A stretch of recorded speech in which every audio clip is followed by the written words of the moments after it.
আসসালামু আলাইকুম সবাইকে, welcome to my another new blog. আজকে আমি এমন একটা সবজি রান্না করব, এটা কি সবজি বলে কিনা, হ্যাঁ সবজিই তো বলে, যেটা কিনা অনেকেই খেয়েছেন, অনেকেরই অনেক পছন্দ, আবার কেউ বা খানই নাই, আবার কেউ বা হাসির ছলে বলে দেন যে এগুলো তো আমরা খাই না, এগুলো গ্রামে গরুকে খাওয়ানো হয়। আমাদের রাজশাহীতে তো এটাকে বলা হয় কাঞ্জাল, আর আমার দাদু বাড়ি মানে পাবনাতে বলা হয় ভাদাল। আপনাদের অঞ্চলে মানে কি বলা হয় আপনারা কিন্তু কমেন্ট করে জানাতে পারেন। প্রায় 6 বছর পরে বলা চলে যে এইটা আমি খাবো, কারণ অনেক দিন আগে খেয়েছিলাম। কারণ আমরা যারা শহরে থাকি সচরাচর এটা চোখেই পড়ে না। তো আমি যখন বাজারে গিয়েছিলাম, তো আমি এটা যখন দেখি আমার তো অনেক খুশি লাগতেছিল, মনে হচ্ছিল আমি ডায়মন্ড পেয়ে গেছি। আর এটার দাম মাত্র 20 টাকা নিয়েছে। সময় তো দাদির হাতে বা মায়ের হাতে রান্নায় এটা খেয়েছি, আজকে আমি রান্না করব।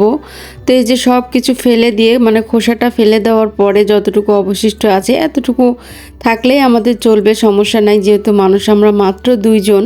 তো এই যে কাটার টেকনিক, এটা কিন্তু এইরকম করে কাটতে হয়, এর ভেতরে একটা আশ্বাস আছে যেটা আঙ্গুল দিয়ে এরকম করতে হয়।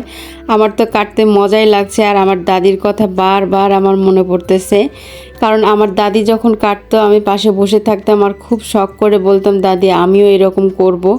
আর দাদি তো আর বেঁচে নাই, সবাই তার জন্য দোয়া করবেন, আল্লাহ যেন তাকে বেহেশতে নসিব করে। কিন্তু আজকে আমার দাদির কথা খুবই মনে পড়ছিল। তো যাই হোক, এটা হচ্ছে বড় কাঞ্জাল। এটা যখন আমি কাটতেছিলাম এই যে আঁশগুলো ভালো বোঝা যাচ্ছিল, একদম ঘন ঘন আঁশ। তা আমার তো এটা কাটতে অনেক ভালো লাগতেছে, আমি আবার এটা দিয়ে একটা আংটিও বানিয়ে ফেললাম ফ্রি। তো আমি যখন কাটতেছিলাম নাশোয়ানেরও অনেক অদ্ভুত লাগতেছিল, জন্য সেও এরকম করে একটু হাত দিয়ে নিচ্ছিল।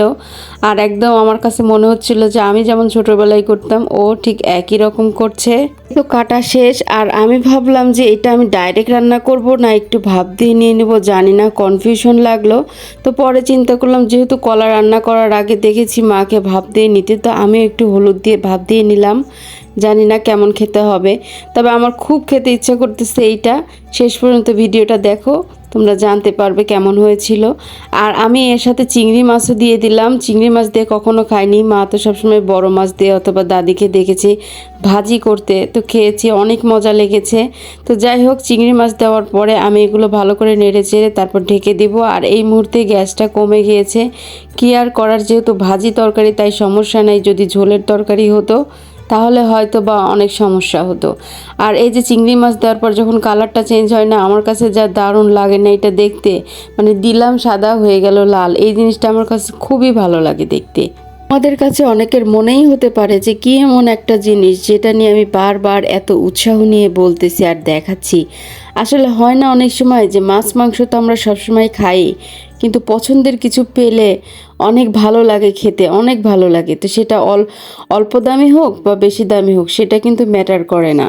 এই তো রান্না বান্না শেষ, আমি ভাত বেড়ে নিচ্ছিলাম। তো আজকের মতো এতটুকুই, তোমরা সবাই ভালো থেকো, আল্লাহ হাফেজ।